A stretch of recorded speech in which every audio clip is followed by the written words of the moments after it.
क्या सुबह पढ़ने वाले टॉपर होते हैं? मोस्टली बच्चों को एक प्रॉब्लम रहती है कि सुबह पढ़ना सबसे अच्छा है या रात में पढ़ना। तो आज मैं आपको बताऊंगी किस टाइम का पढ़ना आपको टॉपर बनाएगा। कब आप पढ़ो, कितना पढ़ो, कैसे पढ़ो। अगर आप इस तरीके से पढ़ते हो तो यकीन मानना बोर्ड एग्जाम 2027 में बहुत अच्छे मार्क्स आने वाले हैं, क्योंकि हर बच्चे का पढ़ने का तरीका बिल्कुल अलग होता है। टॉपर कैसे पढ़ते हैं आज मैं वो आपको डिटेल में बताऊंगी कि टॉपर का पढ़ने की स्ट्रेटेजी क्या होती है, कैसे करके टॉपर पढ़ता है और कैसे एक एवरेज स्टूडेंट एक टॉपर बनता है। तो ध्यान से सुनना, इस बात को बहुत ही जरूरी है।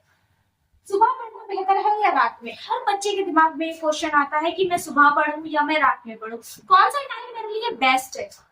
तो सुबह और शाम, ठीक है, सुबह और रात।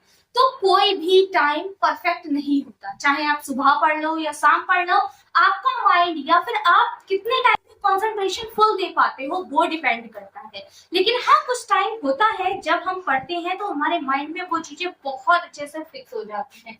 लाइक सुबह की अगर हम बात करें तो सुबह हमारा जो 5 बजे का टाइम होता है, 5 से 9 बजे के टाइम पर अगर आप जो भी पढ़ रहे हो ना, आपके माइंड में बहुत अच्छे से बैठता है। आपने खुद देखा होगा 5 से 9 के टाइम पे हमारा माइंड बिल्कुल फ्रेश होता है। अगर आप सुबह 5 से 9 बजे के बीच पढ़ रहे हो तो आपका जो कंसंट्रेशन है वो बना रहेगा, आप डिस्ट्रैक्ट बिल्कुल भी नहीं होंगे। सेकंड है, अगर हम रात की बात करें तो रात को क्या होता है, रात 8 बजे का जो समय है, 8 से 11 बजे तक बहुत बेस्ट टाइम माना जाता है अगर आप उसको पढ़ रहे हो तब। लेकिन याद रखना, बहुत से बच्चे क्या करते हैं, पढ़ाई तो करते हैं बट साथ साथ में अपनी फैमिली के साथ उसको लेकर बैठते हैं। तो पढ़ाई कभी भी फैमिली के साथ बैठकर नहीं हो पाती है। अगर आप सोच रहे हो आप अपनी फैमिली के साथ में बैठोगे, कोचिंग के साथ में पढ़ोगे, तो आपकी पढ़ाई अच्छे से नहीं हो पाएगी। क्या करते हैं बच्चे, क्या करते हैं, यहाँ पर हमारी फैमिली बैठी हुई है, पूरी फैमिली हमारी बैठी हुई है, फैमिली बातें कर रही है, तो वो उनके सर पे जाके बैठ जाते हैं और उनकी बातें सारी सुनना शुरू कर देते हैं। बस बुक को हाथ में पकड़ लेते हैं कि बस मुझे पढ़ना है, पढ़ना है, पढ़ना है, पढ़ना है। इस तरीके से बिल्कुल पढ़ाई नहीं होती है। अगर आपको पढ़ना है तो आपको क्या करना होगा, फैमिली से थोड़ा सा गैप लेना होगा। आप अपने घर में एक अपना स्पेसिफिक प्लेस बनाओ, वहां पर बैठ के पढ़ने की कोशिश करो। अगर स्पेसिफिक प्लेस नहीं बन पा रहा है तो आप ज्यादा नहीं, आप अपनी छत पे चले जाओ, टेरेस पे बैठ के पढ़ लो। सुबह सुबह देखो, कोई बहाना आपका नहीं चलने वाला है कि सुबह में पढ़ूंगा तो मेरे यहाँ लाइट नहीं है, इन्वर्टर नहीं है, मैं पढ़ नहीं पाता हूँ, गर्मी है, सर्दी है, ये वो ब्ला ब्ला, कुछ नहीं कर सकते आप।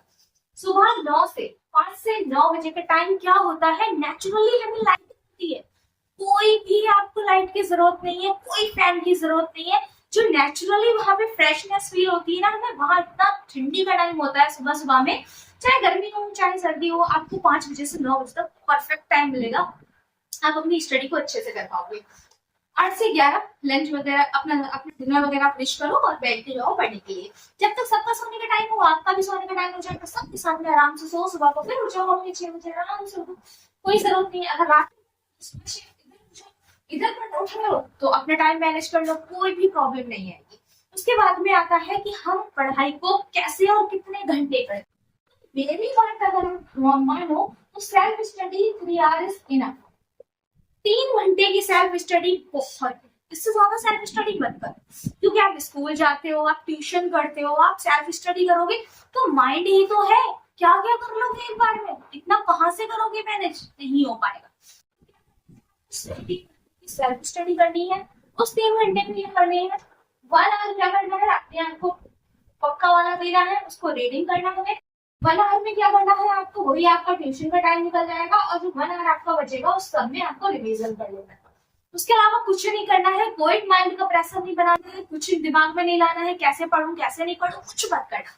बस याद रखना, सुबह 5 से 9 बजे तक पढ़ने की कोशिश करना, 8 से 11 तक, तो वर्सेस है, ठीक है। इधर चाहो तो इधर चाहो, जो भी आपको परफेक्ट लगे आप उसको कर सकते हो। सिर्फ 3 घंटे पढ़ना है, ट्यूशन को ऐड कर कर। 1 घंटा पढ़ना है, दूसरा घंटा आपको ट्यूशन को देना है, तीसरा घंटा आपको ये करना है, रिवीजन करना है, बस इसके अलावा कुछ नहीं करना है।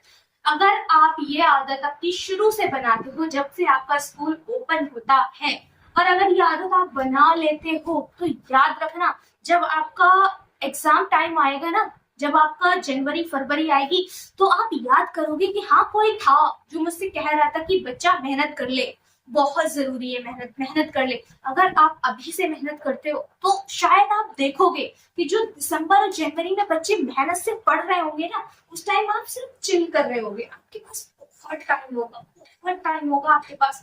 कोई प्रेशर नहीं होगा, कोई आपको चैप्टर कंप्लीट नहीं करने होंगे, कोई बहुत ज्यादा परेशानी नहीं उठानी होगी। सिर्फ और सिर्फ क्या करना होगा, only for revision revision revision. इतना अच्छा फील करोगे ना अपने अंदर, इमेजिन भी नहीं कर सकते। आपको कैसी एकदम एक्साइटमेंट फील आएगी कि अरे वाह यार, मैंने सही किया, पहले कर लिया मैंने। इंग्लिश को कंप्लीट कर लो, हिंदी को कंप्लीट कर लो, कंप्लीट कर लो।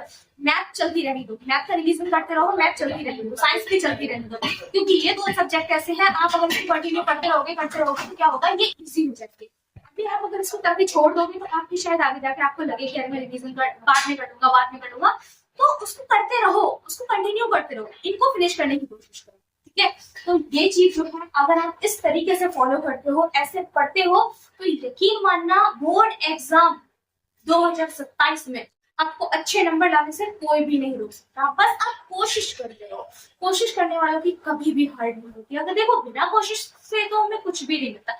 एक प्लेट में अगर चावल निकाल के रख लो ना, तो वो अरे यार ये अपने आप चले जाए, मैं प्रे करता रहूंगा ये अपने आप चले जाए, कभी नहीं जाने वाले। आप कितनी भी प्रे कर लो, वो चावल आपके मुंह पे नहीं जाएंगे। ऐसे भी आप कितनी भी प्रे कर लो, आप अगर एफर्ट्स नहीं लगाओगे तो आप अच्छी नंबर नहीं ला पाओगे। तो फर्स्ट एफर्ट लगाओ, सेकंड प्रैक्टिस करो, थर्ड अपना टाइम टेबल बनाओ और कोशिश करो अच्छी नंबर। Thank you.